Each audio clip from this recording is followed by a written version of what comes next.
A sociedade diz: o eu é o mais importante. A Bíblia diz: negue-se a si mesmo. O mundo incentiva: siga seus desejos. Jesus convida: siga-me.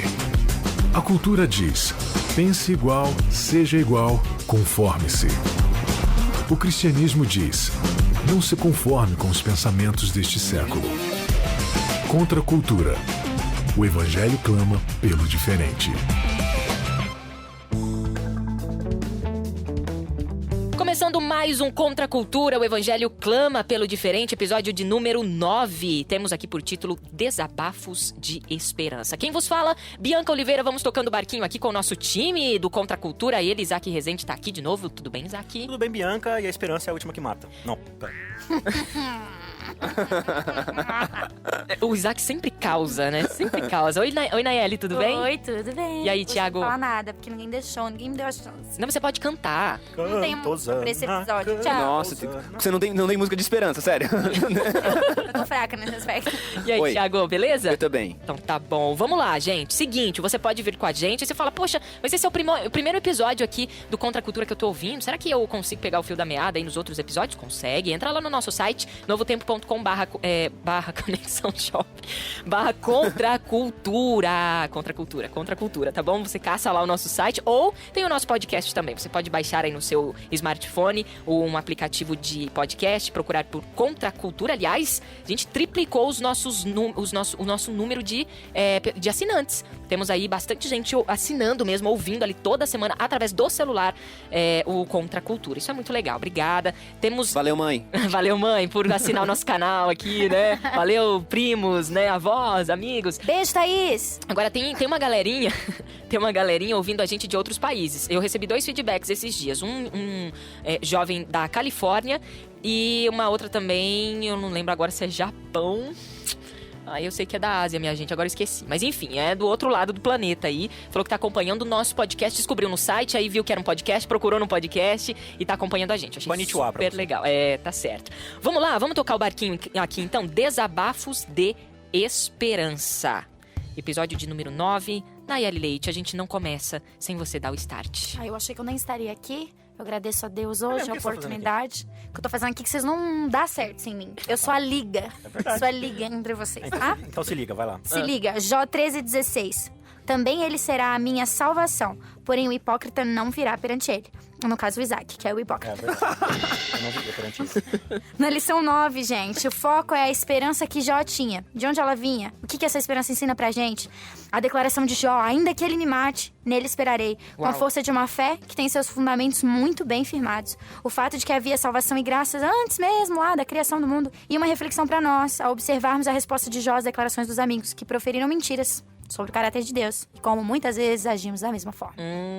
E essa é a tentativa aqui do nosso guia de estudo e também aqui a proposta do Contra a Cultura, que a gente comece a se inserir ali na história de Jó e traga a história de Jó pro nosso contexto também, né? É fácil a gente descer além às vezes em Jó, falar, olha que estranho, Jó questionou, olha os amigos de Jó, olha a mulher de Jó, e a gente nunca se coloca ali dentro do contexto, né? Engraçado que Jó, ou engraçado não, na verdade interessante, né? Jó, dentro ali do seu contexto de sofrimento, ele foi capaz ainda de proferir palavras de esperança, né? A Nayeli leu ali, ainda que o Senhor me mate, que o Senhor me mate, né? Então, qual que é o restante do versículo? Nele esperarei. Nele esperarei, exatamente. Então, a esperança de Jó, hein? Que esperança é essa? Tinha esperança em quê? Na volta de Jesus? Que Jesus ia curar ele? Que ia restituir as coisas na vida dele? O que é isso? Que esperança é essa? Jó determinava? Eu determino que Deus vai restituir os meus camelos. Então, é a esperança de Jó, que é algo a ser discutido com bastante cautela. E aí entra aí agora algumas dicasinhas pra gente poder não só começar esse estudo, mas qualquer coisa que a gente for fazer com a Bíblia. Uns toques, né? Os toques aí. É só uma perspectiva, não é uma regra, mas é uma regra. Se você não fizer, você vai ser amaldiçoado até a 3ª e 4ª geração. Mas basicamente é o seguinte: qualquer literatura que você vai ler, você precisa levar em consideração o contexto, né, da obra inteira. Então, por exemplo, quando você vê uma frase que diz assim, ele não podia ver. Aí você fala assim, então ele era cego. Mas no parágrafo diz assim, porque tinha uma árvore na frente, entendeu? Então, cara, esse é só um exemplo pra você entender que você precisa do contexto das coisas. Bom exemplo. Né? Dá pra gente ver. Deu pra entender. Então, parece besteira esse exemplo, mas a gente faz isso com a Bíblia toda hora.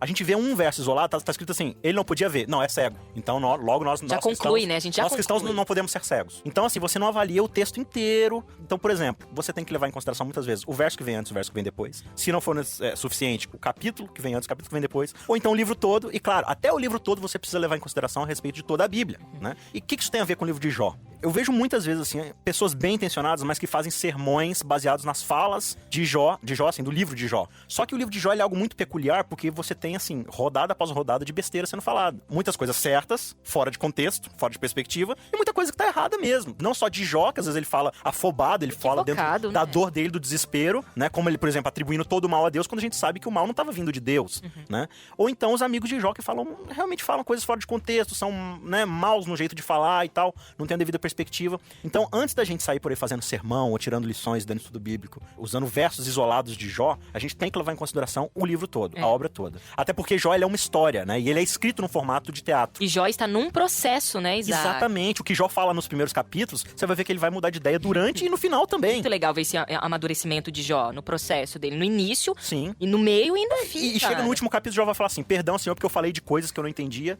e de assuntos assombrosos demais pro meu entendimento. Só que daí a gente não chega até o final, né? A gente só pega as besteiras que ele falou. A gente faz um sermão e no final do sermão a gente tem que falar assim, olha, perdão, Senhor, porque eu preguei de coisas que eu não entendia. A gente chega no final da história de Jó e parece que a gente tá lendo outro livro, porque daí a gente, olha que conclusões. Cara, ele viveu um processo disso, entendeu? Pra ele chegar a essa conclusão, alguma coisa aconteceu lá atrás. É que nem a frase, né? Deus deu, Deus tirou. Daí a gente usa isso, olha, tá vendo? Morreu aqui o meu ente querido porque Deus me deu, mas ele agora tirou. Então, mas assim, Jó, né? O Isaac falou isso em outros episódios, Jó estava equivocado nessa frase. Isso num momento de dor, né? Ele falou, tem um contexto dessa frase. Tem um contexto que você tem que entender.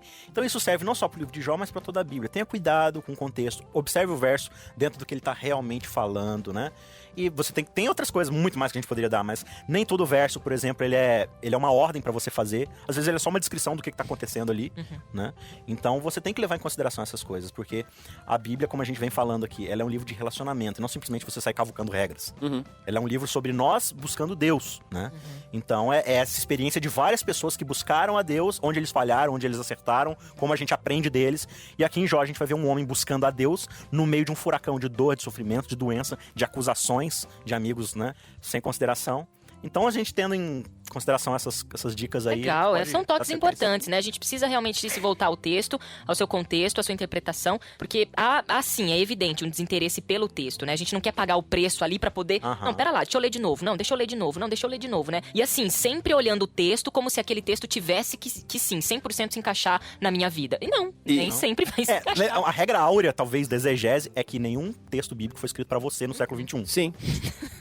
E aí vem... E eu acho... Você falou desse negócio, tava com uma coisa na cabeça quando você começou a falar, que é a questão dos termos. O fato do termo ser estático não quer dizer que o conceito não esteja em construção. O termo, ele aparece lá, e às vezes ele aparece em várias partes da Bíblia, mas o conceito por trás não é um conceito... O conceito de redentor no Novo Testamento não é o mesmo conceito de redentor quando Jó fala sobre isso. O termo é o mesmo, mas o conceito é diferente. O termo esperança é um termo que pode ser encontrado na experiência de Jó? Pode ser encontrado. Mas o conceito de esperança de Jó é o mesmo conceito de esperança de Paulo? Entendeu? O conceito ele está em construção... O termo está pronto, mas o conceito está em construção.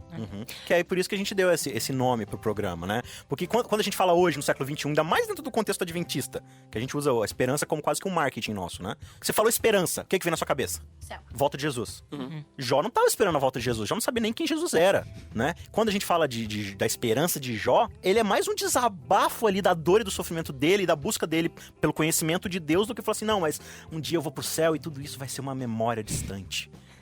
Que bonito, mas tá errado. Mas não é, né? Não é esse conceito que Jó tem, entendeu? Exatamente. Não quer dizer que esse conceito de céu e de volta de Jesus está errado. Só que a gente não pode enfiar em Jó um conceito que é posterior. É uma coisa que ele não tinha. Porque com isso a gente compromete a compreensão de todo o texto, com isso a gente compromete as lições que o texto quer trazer, e com isso a gente atribui pra Jó uma compreensão que ele não tinha, e que daí fica aquela coisa, pô, Jó já compreendia isso, por que depois Isaac não vai compreender, né? A gente, entendeu? O que mais preocupa não é nem o que eu trago pra mim, né? Da minha experiência com Deus e de eu entender isso fora do contexto agora. É eu entender isso, não ter a completa noção e passar adiante. Senão eu acabo cometendo os mesmos erros que os amigos de Jó fizeram, inventando coisa que não condizia com a realidade. Aí, né, os inventores de mentiras, né, que os nossos argumentos sobre Deus, a respeito de Deus, sim, é duro a gente ouvir isso, mas por muitas vezes a gente tá errado, entendeu? É uma compreensão errônea, equivocada, a gente né? devia ficar calado, porque até o tolo, quando fica calado, é sábio. Exatamente. Em vários momentos. Não, mas agora pode falar bastante, tá bom? Então eu vou me calar. Silêncio não é bem-vindo agora aqui no Contra a Cultura.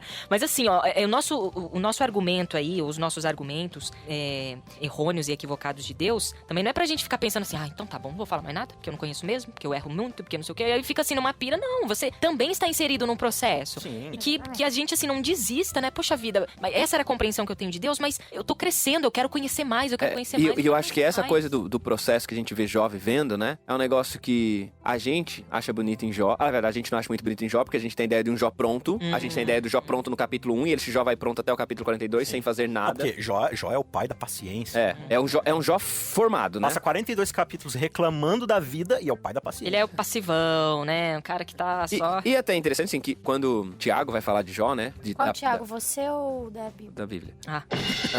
Eu não falo de mim na Então terceira o Tiago pessoa. vai falar de Tiago sobre falando de Jó. Vai.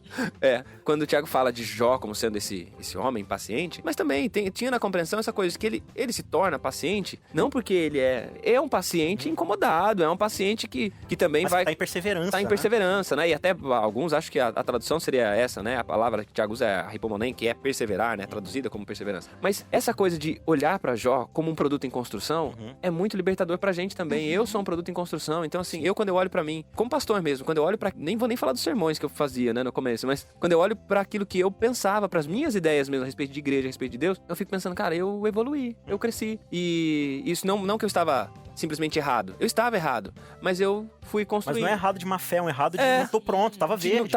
Ainda tava não tô, mas eu não sou o que eu era antes, né? Não vamos estar tão cedo prontos. E ainda tem que... Então, assim... Que a gente não nasce pronto. Manter-se aberto ao processo, acho que isso é bacana em pensar em Jó, que é esse sujeito aberto ao processo, e que a gente talvez seja uma das coisas importantes, né? Olhar pra Jó não como uma pessoa pronta, né? Uma pessoa que foi se desenvolvendo, foi crescendo. Não, pra mim a declaração mais fantástica do livro de Jó é ele chegar no final e falar assim, antes, eu falei tanto de Deus em 42 capítulos, só que antes eu só conhecia ele do que eu tinha ouvido falar.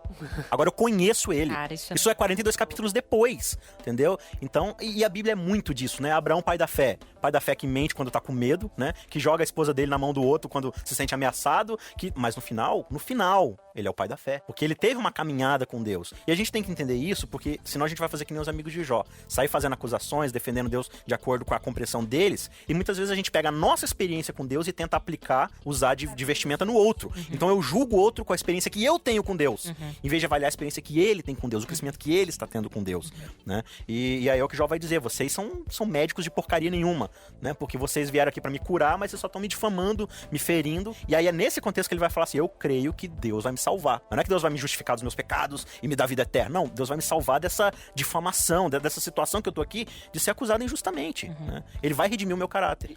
Pode falar, Tiago. Esse é um trânsito importante do livro de Jó, que o livro de Jó, a gente até falou do capítulo 10, acho que na semana passada, né? Que é um Jó olhando pro sofrimento e desabafando sobre o sofrimento. O livro de Jó começa a ser um desabafo sobre as acusações e não agora só sobre dor. Jó agora ele não está apenas falando sobre as feridas na pele, não está falando apenas sobre a perda dos filhos, ele está falando sobre o fato de que o caráter dele foi colocado como sendo a causa, a falha de caráter dele foi colocada como sendo a causa de todo esse sofrimento. Nossa, e aí, então, Thiago. desculpa, tô derrubando tudo. E aí, Jó coloca... tô toda atrapalhada com a mão. Aí Jó vai... Aí, acender a torneira. Aí Jó vai ser Ele vai começar agora a falar a respeito desse momento que ele está vivendo, desse sofrimento, não só do sofrimento, mas do porquê do sofrimento. E agora ele vai começar a justificar e ele vai falar sobre isso. Deus vai aparecer, e esse que é o negócio. Qual que era a esperança de Jó? De um Deus que ia aparecer e explicar. De um Deus que ia aparecer e dar respostas. De um Deus que ia aparecer e justificá-lo diante das pessoas. Não justificá-lo porque, olha, é justificado pela fé. Sim. Não, é uma justificação diante das pessoas. Deus ia vindicar o caráter de Jó. Ele Ele vocês estão tinha falando de mim. certeza que Deus ia vir vindicar o cara. Quando ele fala, ainda que ele me mate, nele esperarei, eu vou até o final da minha vida esperar que ele apareça. Isso. Uau. Pode ser que no final das contas eu vou estar errado e realmente ele vai me matar porque eu me precipitei assim na minha fala, mas é Essa é a minha nóis. esperança. É nóis. Se ele aparecer, explicar e me matar, beleza. Mas que ele apareça e diga o que tem, e coloque os pingos nos is. Exatamente. E a nossa esperança, né, frente a todo esse contexto aí de Jó? Eu vejo um cristão, às vezes, com a esperança, sim, de um céu, uma restauração, né, um mundo onde não há sofrimento, onde não há mais dor. Porém, um cristão ainda esperando, literalmente, só esperando, né, do verbo esperar mesmo, esperando esse céu, né, olha só, né, que legal, vai ser um alívio pra nós, eu não aguento mais essa terra de sofrimento e tudo mais, mas assim, pouco preocupado esse cristão em relação à volta dele pra Cristo todos os dias, né, porque essa volta, ela é muito especial, porque se não tiver essa volta pra ele, né, pra Cristo todo dia, essa nossa volta pra Cristo todos os dias, o céu não vai ser legal. Eu acho que Aliás, isso- não vamos chegar lá, né, se a gente não começar esse relacionamento aqui, a gente não vai se relacionar com Deus lá no céu, né? Eu acho que esse é o ponto que mais me impressiona em todos esses episódios e estudar Jó. Jó foi um susto pra mim. Eu nasci na igreja, sou filha de pastor e tal, minha vida espiritual. Abraço, Wesley. Ela é igual todas as outras pessoas, ela teve um processo. Eu vivo agora um outro momento e daí vem Jó. E Jó me sacode o tempo todo. E hoje o que fica mais marcante pra mim é exatamente isso. E eu acho que eu já falei isso até no episódio anterior. Eu não penso mais em ir pro céu porque eu não quero mais viver aqui, porque aqui tá sofrendo muito, porque eu quero que Deus transforme meu coração pra que eu queira ir pro céu, porque eu quero ter essa experiência que Jó teve com Deus. De Aí eu conhecer. já ouvia falar. Eu tô sempre ouvindo falar, desde que eu nasci, eu tô ouvindo historinha, eu tô ouvindo um monte de coisa. Mas hoje eu sei, eu vejo, eu tô sentindo aqui. Conheço, eu conheço né? esse ser. Querer um relacionamento com ele mais do que a íntimo. própria vida. Exatamente. E aí vem o contexto da religião, né? Hoje em dia, dentro da nossa dinâmica social, a religião, ela entra como algo pra aliviar somente. Ela entra até num contexto egoísta, né? Do tipo, eu quero essa religião aqui como solução imediata pros meus problemas, né? E até a volta de Jesus entra no contexto do tipo, tá muito sofrimento aqui, viu? Você tem que voltar pra acabar com isso aqui rápido. Mas né? aí eu acho também, voltando àquela coisa do processo, né, da construção, é que essa motivação é válida para uma primeira aproximação. Essa coisa de me aproximar de Deus porque eu quero que Ele resolva meus problemas, até é válido. Cara, eu não consigo talvez pensar em alguém que tenha se aproximado de Deus, pensando, eu quero a Deus, eu quero conhecê-lo, mas a gente tem outras... Por isso que é um processo. É um processo. Então, assim, essa correção, e eu acho bacana pensar que Deus não é apenas uma... Eu posso manter o mesmo alvo, o mesmo objetivo na minha caminhada cristã, mas talvez Deus precise trabalhar na mudança das motivações. Por que eu tô nesse negócio? Por que eu vou continuar nessa caminhada? Não é só por causa do alívio do sofrimento, né? Porque eu vou pro lugar onde eu vou ficar pulando de nuvem em nuvem, tocando arpinha, nada disso.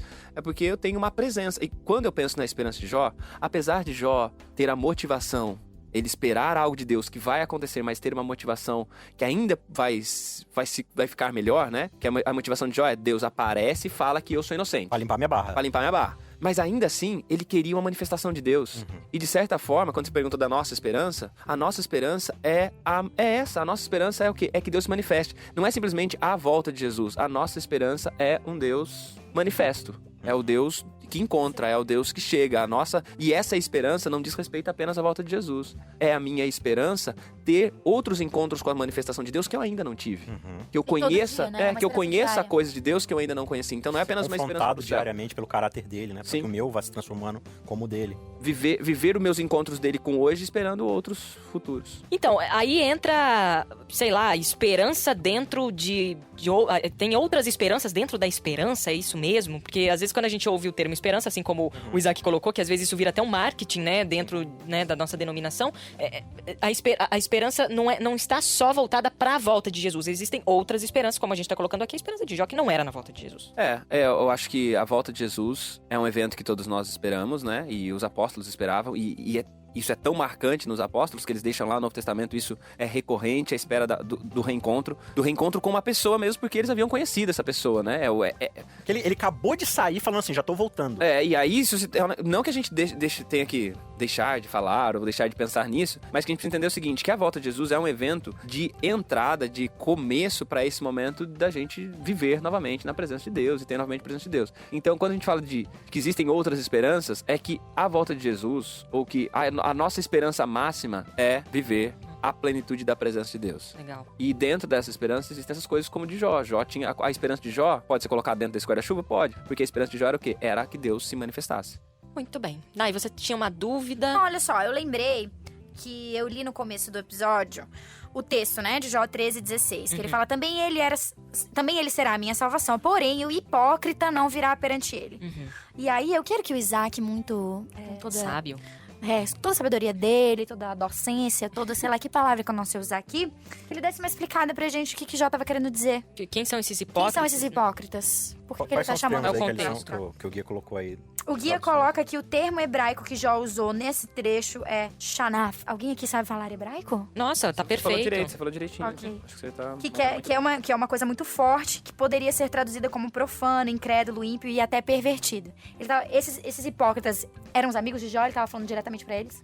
Pelo contexto aqui do capítulo, dá pra entender isso mesmo. Se você volta aqui pro verso 5, que foi até aquele termo que você usou no começo, né? Se vocês ficassem calados, mostrariam mais sabedoria do que esse monte de abobrinha que vocês estão falando aqui na minha frente. Então aqui, quando você chega no capítulo 13, Jó, ele meio que dá um basta. Ele fala assim, eu não quero ouvir mais ninguém, vocês estão falando um monte de besteira e tal, deixa eu falar agora, né? E aí ele quer construir o caso dele. Só que aí antes ele dá aquele se cola, né? Aquele se toque nos amigos dele, e ele diz o seguinte, escutem agora o meu argumento e prestem atenção à réplica de meus lábios. Vocês vão falar com maldade em nome de Deus? Vão falar enganosamente a favor dele? Então ele acusa aqui os amigos de estarem usando argumentos falsos e imparciais, né? Ou imparciais não, parciais, pra poder justificar Deus. Então vocês estão do lado de Deus, beleza, mas vocês vão continuar usando esses argumentos aí? Verso 8, vão revelar parcialidade por ele? Vão defender a causa a favor de Deus? Tudo iria bem se ele os examinasse? E se virasse o jogo? E se fosse vocês que estivessem aí com o dedo de Deus apontado? Que tá assim, tá ok o que vocês estão falando aí de mim. Vocês estão falando um monte de coisa e tal. Ninguém parou pra me perguntar nada. Vocês já chegaram falando.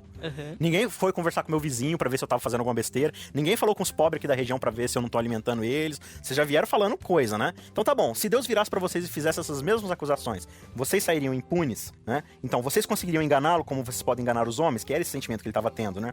Com certeza ele os repreenderia se no íntimo vocês fossem parciais. O esplendor dele não os aterrorizaria, o pavor dele não cairia sobre vocês. E eu acho interessante isso daqui que ele tá falando, né?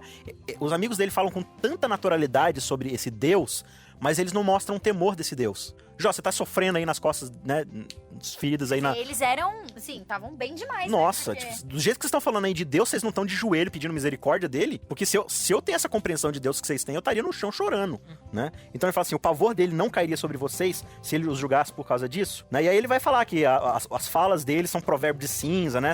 Não passa de barro e tal. E aí ele diz, olha, fiquem quietos e me deixem falar. E aí ele vai continuar a sua argumentação, e aí ele chega no verso 15 e dá essa jogada assim tão legal que é a do verso inicial, né? Ele vai dizer o seguinte, embora ele me mate, ainda assim eu vou esperar nele, que é o conceito da esperança.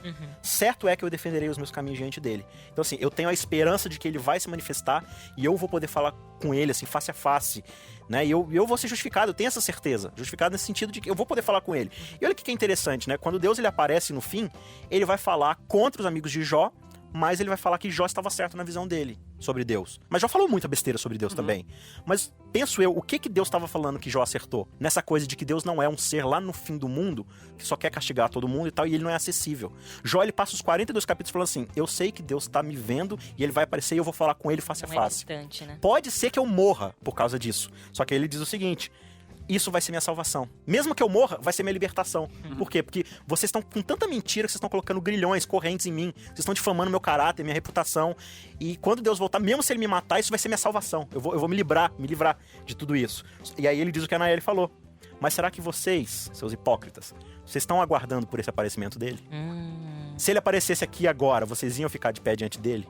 Eu sei que eu vou. Mesmo que ele me mate. Mas vocês têm essa condição? Com certeza, né? A lição... Existe sempre aquela coisa do paralelo que a lição faz. Às vezes a lição faz uns esforços de levar a gente a pensar lá na frente. Mas eu acho interessante que Jó fala disso. E essa coisa da manifestação de Deus sendo o anseio dele. porque era o que justificava, mas também a manifestação de Deus é o que confronta. Então, um Deus que se manifesta, ele é conforto para um e ele é confronto para o outro. E, na verdade, a esperança de Jó é a esperança pra gente, não pro céu, mas pra vida da gente. Que Deus se manifeste confortando e confrontando. Que Deus se manifeste colocando diante de mim aquilo que eu não sou e preciso ser, mas que Ele se manifeste também mostrando que eu já cresci, que eu já desenvolvi um pouquinho mais também. Então, eu acho que o grande anseio de Jó precisa ser o nosso anseio também, que é essa manifestação reveladora de Deus, né? É um Deus que se revela e que através de sua revelação revela quem a gente é e revela quem é quem, né? Muito bem, final de mais um episódio, Desabafos de Esperança, 9º episódio aqui do nosso Contra a Cultura, essa série especial sobre Jó, que você tem a esperança, sim, mas do verbo esperançar, né? Não do verbo esperar, que de fato não gera movimento, não gera progresso, mas que a esperança, assim, movimente essa sua vida à procura de conhecer melhor a Deus a cada dia, de ter um relacionamento com Ele vivo, progressivo, de movimento, de ações, de atitudes, tá bom? Isaac, valeu, até o 10º episódio. Eu espero. Eu tenho esperança. Eu espero que sim. Eu tenho esperança. Nai, até semana que vem. Até. Tiago, valeu. Até... Será que você vai estar aqui semana que vem? Creio que não. Mas a gente crê aqui que você volta em outros episódios, viu? Também. Para com isso, Tiago. Parece valeu. que você vai se frustrar. Valeu você que sempre acompanha o Contra a Cultura. Entra lá no nosso site, no nosso podcast também, tá bom? novotempo.com/Contra a Cultura. A gente se vê na semana que vem. Até lá. Contra a cultura. O Evangelho clama pelo diferente.